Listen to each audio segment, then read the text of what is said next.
today we're going to be unboxing the new PaceWatch from Brilliant Swim.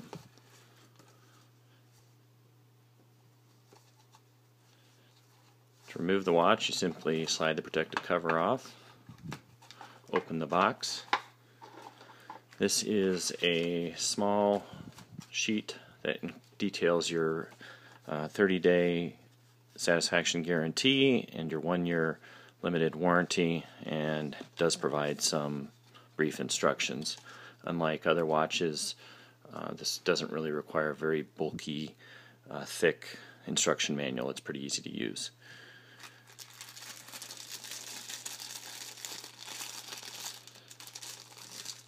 The PaceWatch does come with a protective cover on both the lens and the back, so you want to remove those.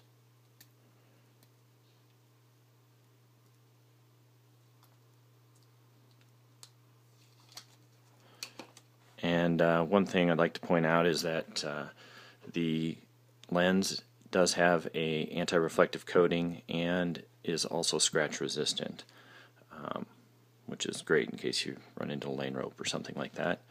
And then the case itself, even though some people have mentioned that it does look like it's made out of plastic, it is actually made of marine grade stainless steel. So it really holds up really nicely in the harsh pool conditions.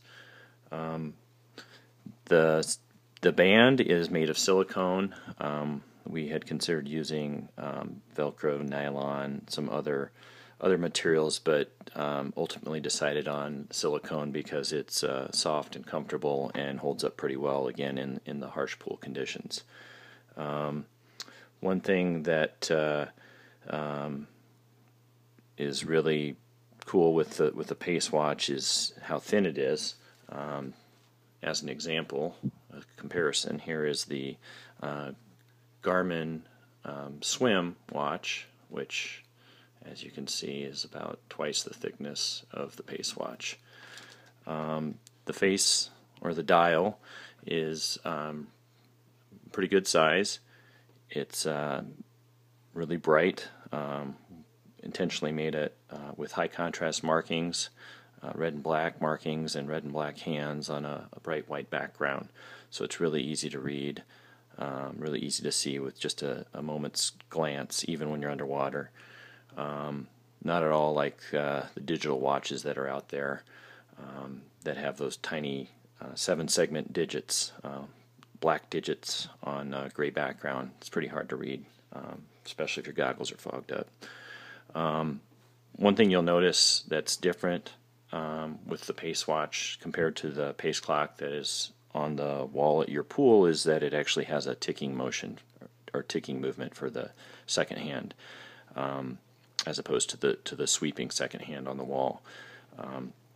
This is a byproduct of the quartz movement, and in order to hit the affordable price point, we had to go with that. And actually, in practice, what we found out is that I actually like it better. It's easier to tell when you're leaving and when you're coming in. You know exactly what second you came in on. This is what's known as a crown, and we call it an adjustment knob.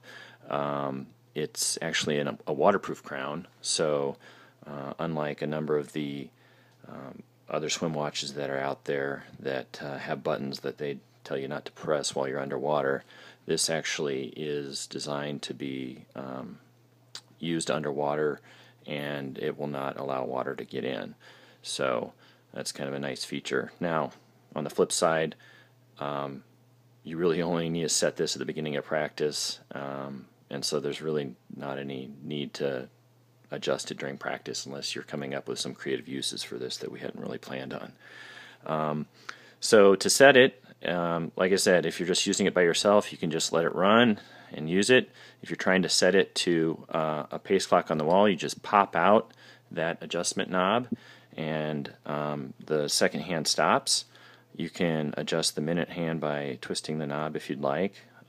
If you want to set it for when you started practice, or set it for when you started a set, or adjust it so that it coincides with the minute hand on the time of day. Any of those, whatever you want. We recommend stopping it at the 60 because sometimes what you'll find with older pace clocks in pool facilities is that sometimes the second hand actually runs faster on the way down than it does on the way up, and so you have your best chance of being in sync with the pace clock on the wall if you set it at the top.